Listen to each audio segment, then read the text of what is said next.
I'll hold it. Oh no, we're not doing that, are we? Good morning, hello, my name is Daniel, this is the TriathlonDan YouTube channel. Liz, where are we? So we're at Holcombe Hall in Norfolk. It's absolutely torrential rain. We're here for the gravel sprint this morning.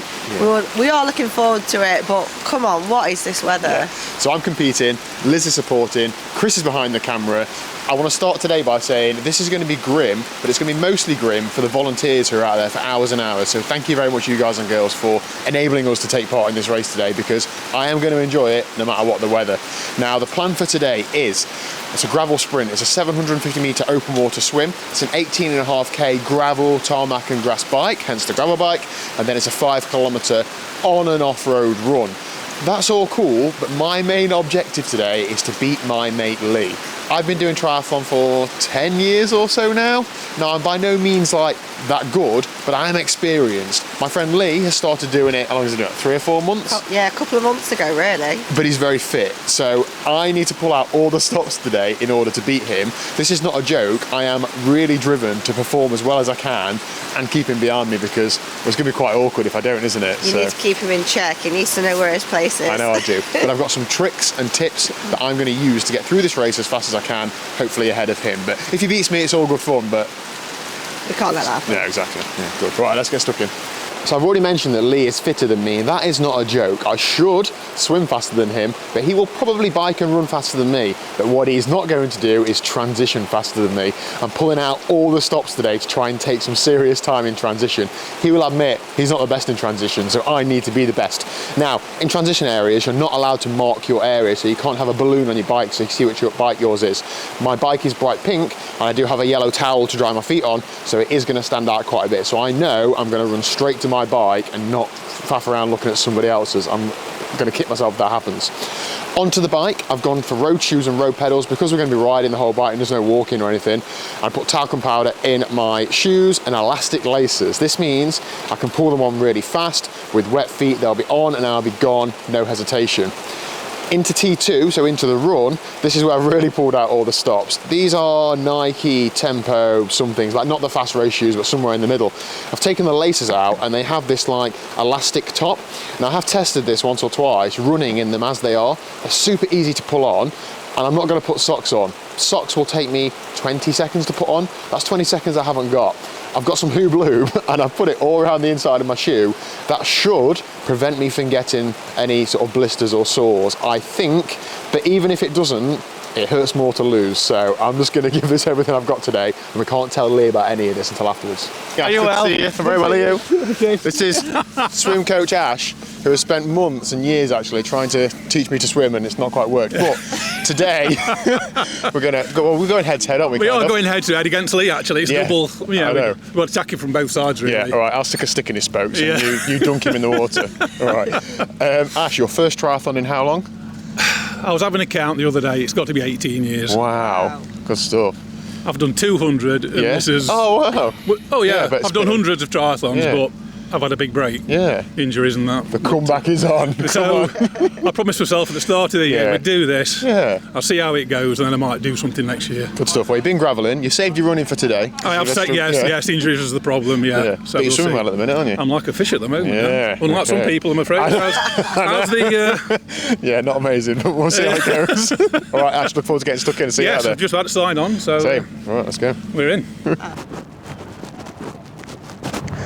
So our location in transition, I'm quite happy, to be honest. I'm really close to the bike start. Everybody has to run the same distance with and without bikes, but I think the bike out is there, and I think the bike in is there as well. So it means that I can keep my cycling shoes on, and I've only got a few strides to run in them, whereas from the swim start, it's probably 200 metres, 300 metres or so that I can run barefoot. So Lee is going to need to, well, get his runners on. Just doing the last few little bits of prep, just putting my numbers on and things, and other than that my bike's pretty much there, so I'll just get my stuff set up and then we're pretty much ready to go. We've got about an hour before the start, so I'll go and visit a Portaloo a few times. I think we need to then go and psych Lee out. That'd be good, wouldn't it? Get in his head. That's about it.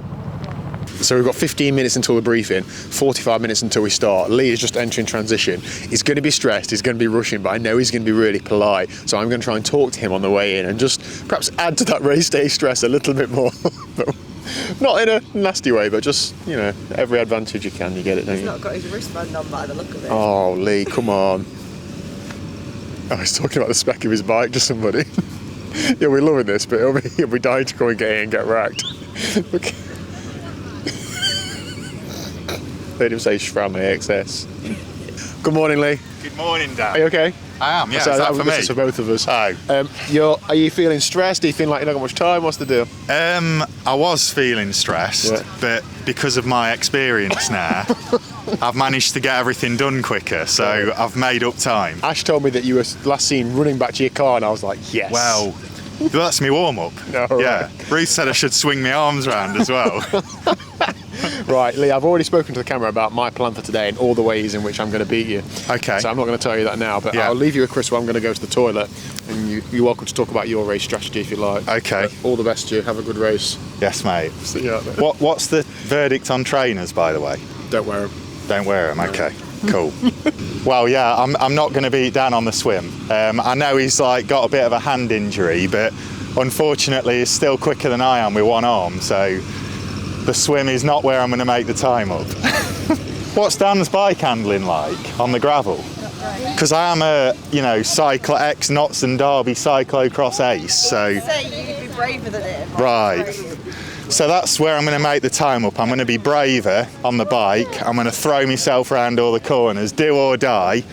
And I don't know, maybe I'll be able to edge Dan on the run. But you see, Dan does a lot of zone 2 running in training, and then he pulls them out in a race. So it all depends what he can do. I mean, he is obviously a triathlon legend, so I've got my work cut out, but I'll do my best. Yeah, so controversially, I've actually got socks for a sprint try, which I'm sure people don't do, but I'm favouring comfort today. I'm thinking that extra comfort on the bike and run is going to I'll save the time it takes to put them on, hopefully, is the plan. Oh, and also, I did bring a towel to dry my feet after the swim, but I don't think that's going to actually be worth it today. So I'm going to save the towel to dry my whole self afterwards, because it's definitely going to be a wet one.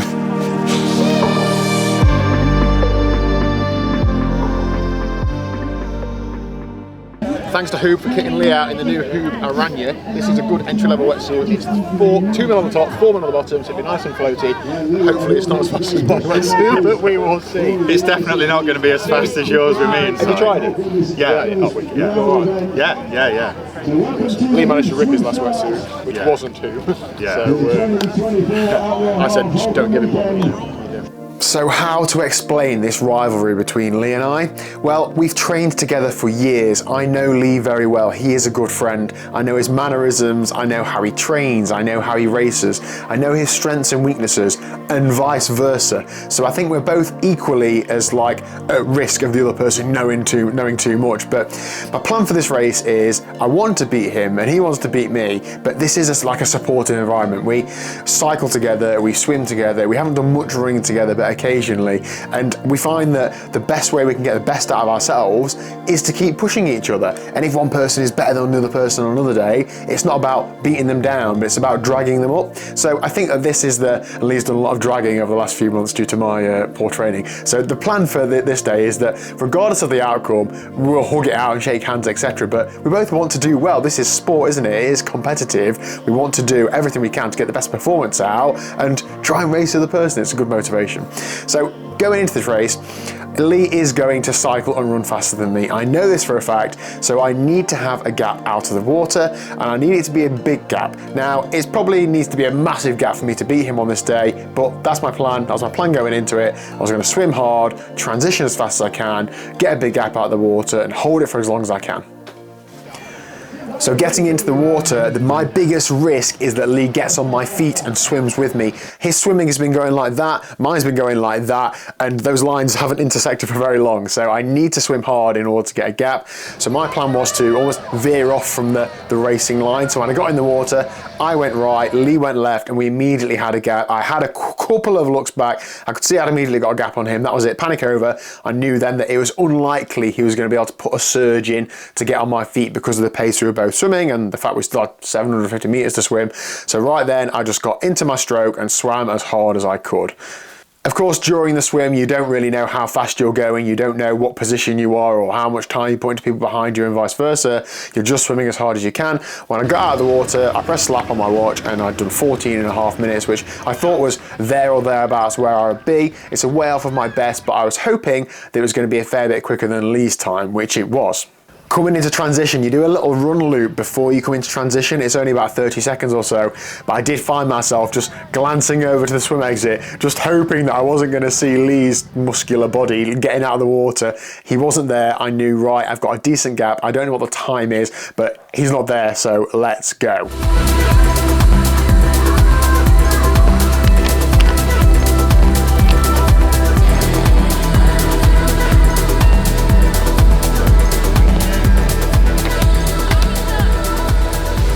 So I got onto the bike. Now, I didn't know this course. I had watched the preview video that Outlaw put out, but I hadn't ridden the course at all. Some sections were fast, some sections were really slow. The first half a lap was quite slow, a lot of grass, uphill, twisty bits, and I was riding quite hard. Now, I weigh about 18, 20 kilos more than Lee, so I know that I'm not going to be climbing as fast, but I had a power meter on my bike. I was riding fairly hard. I'd averaged over 300 watts, so I thought I'm going to have done enough here to not get caught immediately and hopefully by the end of the bike. However, I was in good spirits, I was passing people, but before the end of the first lap, I could hear somebody, because you're on gravel, coming up behind me, and I didn't think it was going to be Lee, in honesty. There are a few relay teams in this race as well, and I thought, oh, this is going to be a relay team, maybe I can try and go with that rider. And when I looked across, I was like, go on mate, well done, before I've even seen the person, it was Lee. And I'm not going to say my heart dropped. It did a little bit, because I thought, oh, if he's caught me this early, he's took a lot of time out of me, there's no way I'm going to be anywhere near him. But at the same time, I still had that like supportive friend feeling like, go on Lee, he's absolutely flying. He looked mint for one, he was shifting. But I'm still racing him, right? So I thought, okay, we're just coming over the top of a climb, coming onto a bit more of a flatter section. If I can get on his wheel, I mean, maybe he's just putting a surge in to go past me, maybe I can get on his wheel, maybe I can just sit on him for the rest of the bike. And then I'm trying to think in my head, this isn't the plan. I wasn't planning to get caught this early, but trying to like dynamically change that plan. And the plan that I came up with in about 10 seconds was, right, I'm going to follow him to the end of the bike, and then I know my transition is going to be faster because I'm not putting socks on. I'm going to get 20 seconds maybe, and then run as fast as I can and see how long it lasts was my plan. However, that did not happen. Lee came past me like I was absolutely stood still. Even though I put a bit of an effort in, even though I got on the aero bars, I was absolutely blowing my doors off, just couldn't even close the gap. He was that confident, and I know what he's like when he's confident. He didn't even look behind him. He didn't need to look behind to know that I wasn't there. He just absolutely went, and it was great to see, but it was just like, there's no chance of me being anywhere near this guy on this day. And then after that, if I'm honest, I just completely lost it mentally. I'd gone into that race thinking I want to enjoy it. The course was great. There was some deep muddy bits. There were some gravelly sections, some twisty sections. I was really enjoying it. But my main focus was, trying to beat this guy. So when that was removed from me so early on, I found it hard to focus on performance. I found it really easy to focus on, oh, I'm going to say well done to people when I pass them, and I'm going to shout people on that pass me. And I'm really enjoying this bit and that bit. But I found it really hard to ride hard. So I just didn't. I just eased off. I was doing another race the next day. I think it's just that I found it quite easy to throw it away mentally. What I should have done is kept pushing. Maybe Lee would have faded, stay in there and see how close you can get. But I just didn't have that drive to stay with him. It was annoying me that I'm not that good technically, so I was losing ground on the corners. I could just sense that if I passed somebody, I'd then come to a corner and sometimes they'd repass me just on when you're both freewheeling, just because they're better at going around a corner than I am. So I knew that I was just not riding well as not being fit enough to ride with Lee, and it was getting me a bit mentally, to be honest. So I just thought, well, I'm going to enjoy it, I'm going to take from it what I can. It was tipping it down with rain at times, but the course was brilliant, and I thought, right, I'm going to come into T2 having enjoyed it. And what absolutely made my day is I got chatting to a guy on the bike. I know you think, oh, you got chatting, but the guy came past me, but he only eased past me, we exchanged a few words, said he'd seen the channel, he'd been on a massive journey himself in the last few months, and well done to you if you watch this video, lost loads of weight, got into the sport, was really enjoying it, and that just like made me feel so like there's more to it than just trying to beat one person. Like, this sport is so great for getting people off the sofa and losing weight and getting happier and healthier, and we had a 2-minute exchange about that, and that absolutely made me think, yes, this is why I'm here. It's not just to race, sure it is sometimes, but it is also to be happy and healthy, and that put a big smile on my face, so thank you very much for that. Getting off the bike, now my plan was to have no socks because it hurts more to lose and all of that. When I got his transition then, I felt a little bit silly, to be honest, because Lee is a million miles up the road and now I've got to run with no socks in my trainers. I'm not even really racing anymore. I don't feel like I am. So I looked around, I hadn't even bought a spare pair in transition. I did have a towel there, so I wiped my legs down a little bit, wiped my face down a bit because I didn't want to get in and out there. I wanted to enjoy it and feel like I'm ready to then start running. I only spent maybe 15 seconds there, but you know, the difference between when you're racing and when you're not. Put trainers on, got on the run course, and then that was absolutely lovely. Again, grass, gravel, good support from the marshals, good support from supporters. It was just really enjoyable. I was just like almost like jogging around, I suppose, but really enjoying it. And even when you're jogging around at these things, it's not outright easy. It's still quite difficult to keep going. Yeah, so I've finished, just going to hang around and wait for Dan now.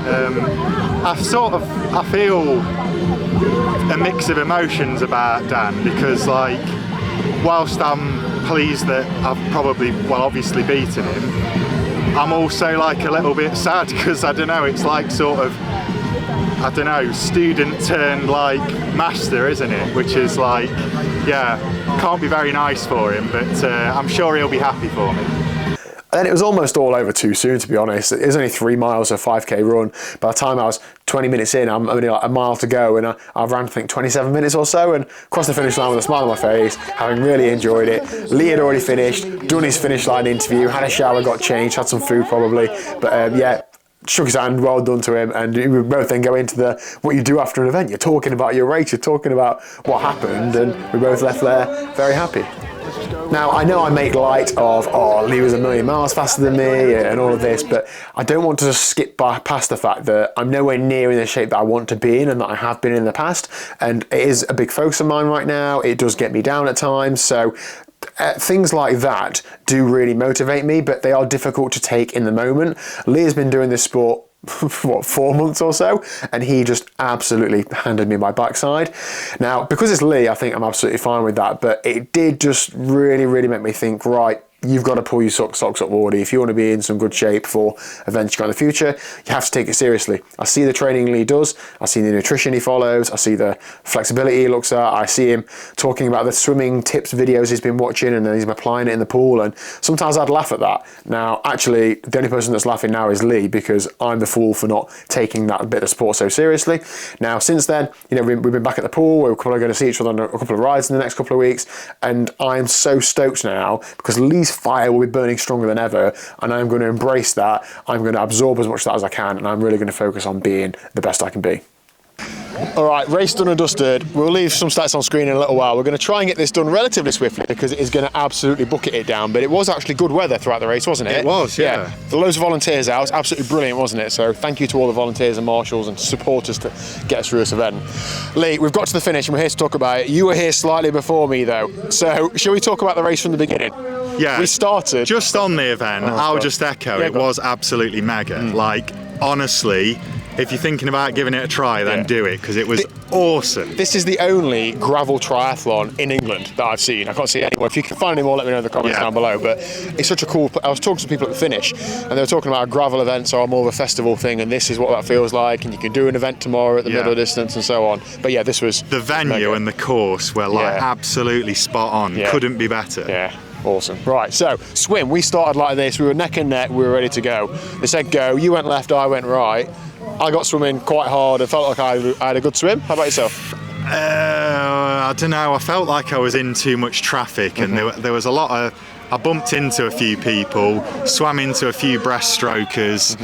People were like taking me off of the line, and I couldn't quite get to the boys in the. I don't know. It just felt a bit, but I can't grumble because I PB'd by about 2 minutes. Wow. So what time do you swim? Well, my watch was 16:34 when I actually got out, so I don't know what. I think I was 40 something. One. Wow, that's good. Okay, awesome. We did start quite a way down the field, didn't we? So perhaps in future we might start further forward. But your swimming's been getting better and better. So well, when I entered, I was not as good at swimming as I am now. So you know. Okay, good stuff. So then into T1. I think Chris has seen both of these. I haven't seen both of them. I feel like I was in and out as quick as possible. How did your T1 go? I thought it was quite smooth. I had a bit of a shift in mentality. Yeah. One of the things that was quite nice was I had quite a long run to my bike, so I had a lot of time to faff around with my wetsuit. And by the time I did get to my bike, I'd rolled it all down, swim hat and goggles were off, earplugs were out. And actually, you know, I just feel like what I did is I tried to go slower, which made it faster. I made like more precise movements rather than like going, all right, I've got to do it, I've got to do it, and like faffing it all up. I just went, right, I'll put my helmet on, I'm going to sit down, I'm going to, you know. Your helmet this time? Yeah. Got it. I found my bike, and I was like, right, I'm going to put my socks on, I'm going to put my shoes on, and, you know. What did you think to the swim, the lake? It was good. Yeah, I liked it. There wasn't any reeds, was there, really? When you're swimming across, you know, when you go from right to left, there was some in the middle. Okay. But aside from that, it was good. The water felt nice. It didn't feel too cold. Obviously, it's murky, but that's lakes. Yeah, of course. So overall, good swim. All right, onto the bike. Now, in my head, I'm thinking, right, you've got a big gap. Ride hard the first lap and then control it the second lap, and then you might see Lee at some point. But it must have been not even at the end of the first lap, and you come flying past me, mate. You must have been on an absolute mission, because I hadn't gone below like 300 watts. Like, I was riding hard, just wasn't going very well. Anyway. Oh, did you have a power meter? Yeah. Oh, right, okay. So you must have been going well. So you flew past me. Yeah. And you were feeling strong then? Well, Liz had given me a time check. Oh, what? I know. Whose side are you on? I really appreciate that, Liz. Thank you. Yeah, but was it the actual time spent there? Did you like make it up? 8 minutes. Yeah. Lovely, yeah. And I. What was I the did time check then out of transition? 2 minutes. Okay. I did start the bike strong. Yeah. And probably a bit too strong. I did go off hard, but when I mean, I don't know. It took me time to settle into it, maybe, because it is quite hard getting out of the swim and getting on the bike in it. I'll race sky high. Yeah. So settled into it, and then like I was going very hard all the time to begin with, and then after a while I started to recover on the downhills and things, and it felt quite nice. Yeah. And the course itself, it started off with a draggy grass section, and then some like gravel, and it was mostly off-road. There was a small bit of tarmac, wasn't there, but not a huge amount. The camera guy Chris has just got his like 3 grand camera out in front of him, just glaring at me like, do we need to do this now? Right, so we've just had to come inside because it's absolutely tipping it down. Thanks to the Outlaw crew for letting us use their tent. The bike course itself, Lee, let's talk a little bit about the terrain. There was some grass, there was some gravel, there was some thick gravel, small gravel, a bit of mud, a bit of everything, wasn't there? Yeah. Do you know what I've learned as well about it? I think it actually really suits me because I'm a good cyclist and technical and good at bike handling and powerful. I was like Bambi on ice.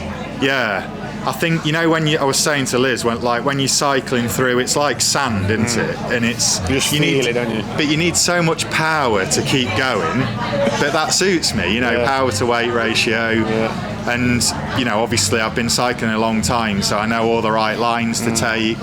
And you're choosing stuff that looks solid, aren't you, all the time? I at one point went to overtake somebody straight into a massive deep puddle. Like, I've been through that as well. Anyway, but it was a really challenging course. I mean, it was especially challenging because of the rain, but there were people out on hybrid bikes, mountain bikes, cross bikes, gravel bikes, all sorts, wasn't there? And there was nothing, there's no drops, there's no big sharp corners or anything. You could ride any off-road bike on it. Yeah. Into T2 and out onto the run, I'd pretty much like given up any chance of chasing you down, but I still wanted to have a enjoyable run. So trainers on and out, and the run itself was again grass the whole way, wasn't it? And a nice little course. How did your run go? Obviously I went with I feel like it was a bit of a controversial decision to have like carbon shoes. Yeah. When I see that puddle on the way out of transition, I was like, oh, I know. These alpha flies. I know, but do you know what? In the end, I think it was the right call because it was solid enough, wasn't it, that you could get the benefit. I had one twinge of calf pain starting the run. Just backed off slightly and then it was fine. Had no other issues. I overtook 3 people on the run. It was hard, but I felt it was controlled, and I did just over 20 minutes on crappy ground. So that's not bad, is it? It's not a fast run course. That's awesome, mate. Well done. And I just sort of ran around and enjoyed it and chat to people. But awesome day out. I'm really happy to be absolutely handing my backside by you, Lee, because I feel like it's the kick apparatus need. You performed really well today. Thank you. This is like 4 months into the sport. So somebody said to me at the finish, "You've unleashed a beast." Yeah, Like, well, you know that I absolutely couldn't have done it without you, don't you? Oh. Like, I really appreciate you getting me into it and all the help you've given me. No worries. I regret it, of course. But, Yeah. Anyway, so we're going to end today's video there. Thank you very much. Hope you've enjoyed it. If you're thinking about a gravel sprint triathlon next year, please do consider the Holcombe event, and we'll probably see you there, right? Yeah, absolutely. Thank you. I'll marshal if you're coming again. So I hope that's come across in the right way, that this day was a bit of a blend of like performance focus and then just enjoying it. And I just had a real good time, and I definitely want to come back in future. I think I'm going to really have really clear goals when I come into an event now, rather than just focusing on another person that I can't control. I need to have clear goals for what I want to do. If that's to just enjoy it that day, fine. If it's to do a certain power on the bike, fine, or run speed or whatever it is. I think I need to mentally have a focus that I stick to, because it's too easy to look for the, oh, that's gone, easy way out. So there we go. And yeah, well done if you did the event. Hope you enjoyed the video. Hit like and subscribe, and I'll see you again very soon for plenty more of this triathlon action.